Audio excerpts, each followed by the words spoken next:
గారిని ఇది నేరుగా అడిగితే కరెక్ట్ ఉంటుంది. నాగేష్ గారు, ఇప్పుడు ఏది భారత్ జోడో యాత్ర పేరు మీద రాహుల్ గాంధీ గారు చేసినటువంటి పాదయాత్ర కర్ణాటకలో 91 నియోజకవర్గాల్లో సాగితే దాంట్లో 75 నియోజకవర్గాల్లో కాంగ్రెస్ గెలిచింది అనేది ప్రియాంక గాంధీ చెప్తా ఉన్నారు. బట్ అదే విధంగా ఒకప్పుడు అదే ఏదైతే పాదయాత్ర నిర్వహిస్తున్నటువంటి భారత్ జోడో యాత్ర నిర్వహిస్తున్న నేపథ్యంలోనే మునుగోడు ఉప ఎన్నిక కూడా వచ్చింది. బట్ ఇక్కడ కైవసం కాలేదు, ఇక్కడ అసలు సీటు సాధించుకోలేకపోయారు. కేవలం 25,000 ఓట్లు పడ్డటువంటి సిచ్యువేషన్. సో ఆ ఇంపాక్ట్ తెలంగాణపై పడేటువంటి ఛాన్సెస్ ఏం కనిపించట్లేదు కదా. భారత్ జోడో యాత్రకి ఎసెన్స్ ఏంటో చెప్తాను మీకు.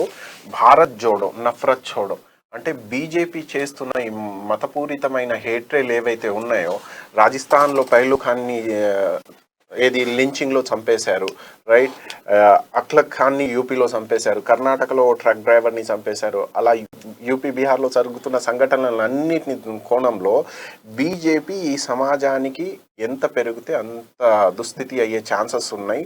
జనాలు హేటల్ ఎక్కువ పెరిగిపోతూ ఉంటుంది మన మైనారిటీ పట్ల, మెజారిటీస్ పట్ల ఇద్దరి మధ్య. సో దానికి కౌంటర్ ఇవ్వడానికి, బీజేపీ ఐడియాలజీకి కౌంటర్ ఇవ్వడానికి మేము భారత్ జోడో యాత్ర ప్రారంభించాం. భారత్ జోడో యాత్ర కంప్లీట్ కాంటెక్స్ట్ ఏంటంటే అన్నగారు, మా నాయకత్వం ప్రజల దగ్గరికి వెళ్ళడం. ఎందుకంటే మా నాయకత్వానికి ఎన్నో విధాలుగా క్రిటిసిజమ్స్ వచ్చాయి, నేషనల్ లెవెల్లో కానివ్వండి, స్టేట్స్ లెవెల్లో కానివ్వండి.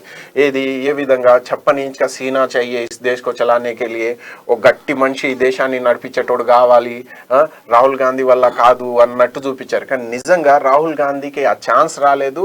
రాహుల్ గాంధీ ఓ హ్యూమనిస్టిక్ అప్రోచ్ పెట్టుకునే, ఓ మానవత్వ కోణంలో పనిచేసే నాయకుడు. ఈ రాష్ట్రాన్ని, ఈ దేశాన్ని నడిపించడానికి అలాంటి నాయకుడే అవసరం.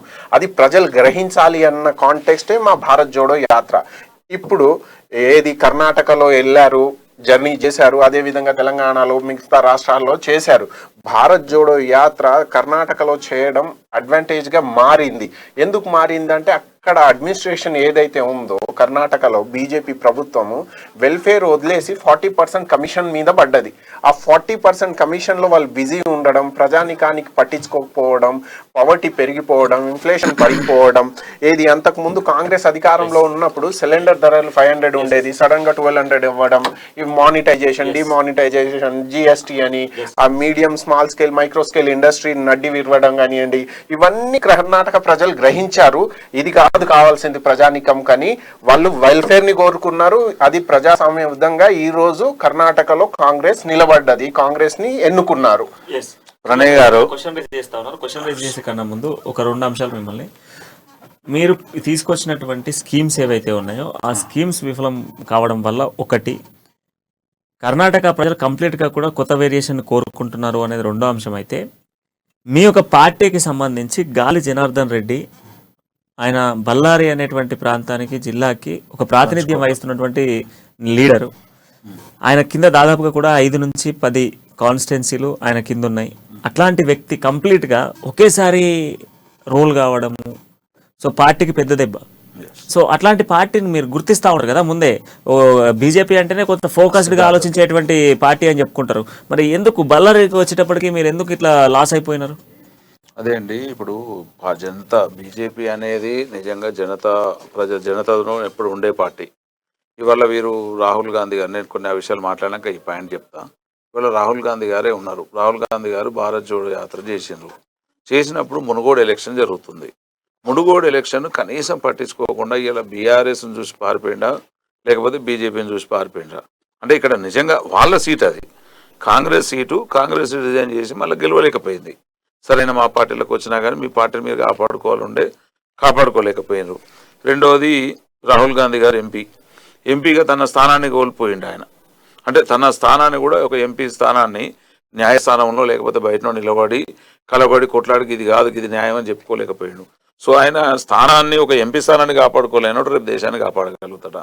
ఇది భారతదేశంలో, ఇది భారత్ జోడోనా భారత్ తోడోనా? ఇప్పుడు జోడో అంటే కలపడం, తోడో అంటే విడగొట్టడం. సో ఈ రకమైనటువంటి విషయాలలో కూడా ప్రజలు ఉన్నారు. వీళ్ళు ఒక కర్ణాటక గెలిచినంత మాత్రాన మాదని కాదు. వాళ్ళకి ఎప్పుడు చూసినా కాంగ్రెస్ కర్ణాటకలో అధికారం రావాలంటే 10 ఏళ్ళు, 15 ఏళ్ళు, 20 ఏళ్ళు గ్యాప్ వచ్చింది. సో అక్కడ జరిగింది. ఇవాళ మీరు మాట్లాడారు గాలి జనార్దన్ రెడ్డి గారి వ్యవహారంలో. సో గాలి జనార్దన్ రెడ్డి గారి వ్యవహారంలో ఆయన వ్యాపారంగా ఆయన ఒక సౌత్ ఇండియా దాని టైపు, అంటే ఆయనకు ఉన్నటువంటి వ్యాపారాలు కావచ్చు, ఆ కథలు కార్ఖానాలు కొన్నిట్లలో ప్రజలకు మంచి చేసినప్పుడు మంచోడు అంటారు, చెడు చేసినప్పుడు చెడు. ఆయన మీద ఉన్న వివాదాస్పద కేసులు కావచ్చు, ఈ ఐటీ రైట్స్ కావచ్చు, ఇవన్నిటి మూలాన ఖచ్చితంగా అక్కడ దెబ్బపడే అవకాశం ఉంటుంది. ఎందుకంటే మేము వాస్తవంగా ఓటమిని అంగీకరిస్తున్నాం. మా దగ్గర ఏంటంటే బీజేపీ ఒక సిద్ధాంతపరమైనది. నిజంగా కూడా మనం జీరో అంటే ఎట్లాంటి కేసులు లేకుండా 0%గా ప్యూరిటీ ఉన్న వాళ్ళకి మాత్రమే టికెట్లు ఇచ్చే సాంప్రదాయం బీజేపీలో ఉంది.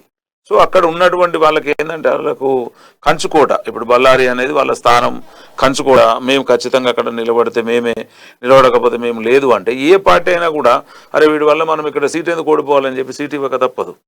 సో ఆ రకంగా జరిగింది కాబట్టి కొన్ని మంచి చెడుల వల్ల కూడా మేము అక్కడ బళ్ళారిలో దెబ్బతినడం అనేది జరిగింది. ఈసారి ఖచ్చితంగా అక్కడ ఎట్లా జరగాలో ప్రతి విషయాన్ని మేము పోస్ట్పోన్ చేసుకుంటాం, పోస్ట్ మార్టం చేసుకుంటా ఏ విషయంలో ఎక్కడ తగ్గినాం, ఎక్కడ ఫెయిల్ అయినాం అనేది ఇవాళ కేంద్రం కానీ రాష్ట్రం కానీ ఖచ్చితంగా కూర్చొని వాళ్ళు అది చేసుకుంటారు. కర్ణాటక ప్రజలు నిజంగా 5 ఏళ్ళు ఆశీర్వదించారు. వాళ్ళకి కావాల్సింది మేము చేసాం.